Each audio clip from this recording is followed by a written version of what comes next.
Hello guys, it's me Fariha. Welcome to my page. তো সবার কি খবর?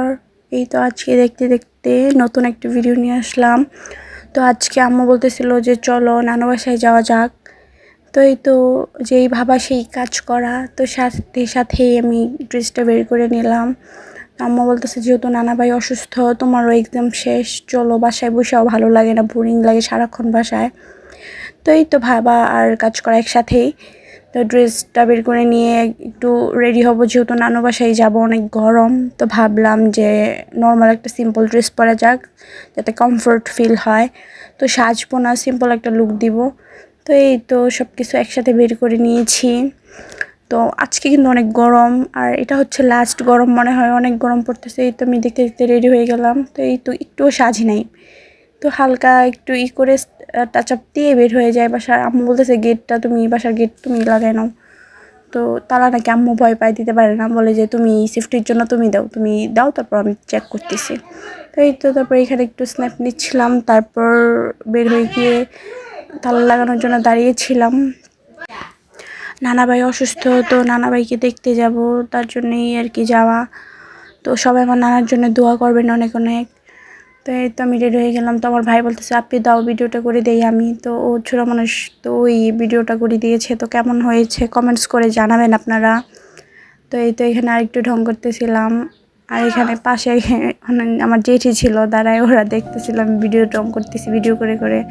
তো এই তো এখানে আরেকটা স্ন্যাপ নিচ্ছিলাম।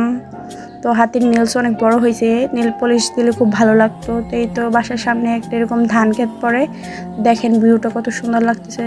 তো এই তো আম্মু আগে যাচ্ছিলাম, পিছন পিছন ভিডিও করতেছিলাম আর যাইতেছিলাম। তো এই তো আমার ছোটো ভাই, সবাই মাশাল্লাহ বলে দিবেন। তো ও বলতেছে আপনি আজকে আমার আর তোমার ম্যাচিং ম্যাচিং হয়ে গিয়েছে, তুমিও ব্ল্যাক আমিও ব্ল্যাক। তো ওর হচ্ছে ব্ল্যাক অ্যান্ড হোয়াইট, তো আমারও কিছু কিছু মিলে গেল।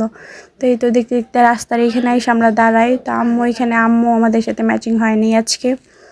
তো এই তো আমরা রিক্সার জন্য এখানে দাঁড়িয়ে আছি, রিক্সা আসলে তারপর যাব। তো তারপর দেখতে দেখতে রিক্সা পেয়ে যাই, রিক্সায় উঠতে উঠতে আমরা এই তো শ্রীপুর চৌরাস্তা চলে আসি।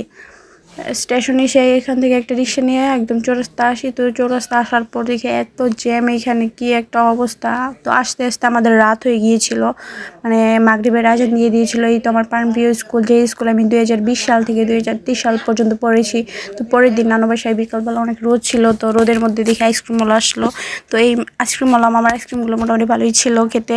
তো এইগুলো আইসক্রিম ছোটোবেলায় আগে খাইতাম, তো এখন খুব কমই পাওয়া যায় না, এরকম এলাকার মধ্যে আসলে পাওয়া যায়। তো এখান থেকে 3টা আইসক্রিম নিয়ে নিই আমরা, 3জনের জন্য 3টা। তো খেয়ে দেখি মোটামুটি ভালোই ছিল। তো আপনারা কে কে আইসক্রিম পছন্দ করেন কমেন্টস করে জানাবেন। তো এই তো এখানে একটু স্ন্যাপ নিচ্ছিলাম, আকাশের ভিউটা খুব ভালোই ছিল। তো সন্ধ্যায় আমরা কিছু স্ন্যাক্স আইটেম ছিল, এগুলো খেয়ে নেই। তো আজকে এই পর্যন্তই, সবাই ভালো থাকবেন, সুস্থ থাকবেন, আল্লাহ হাফেজ, এবং আমাকে ফলো দিবেন, লাইক কমেন্টস করবেন।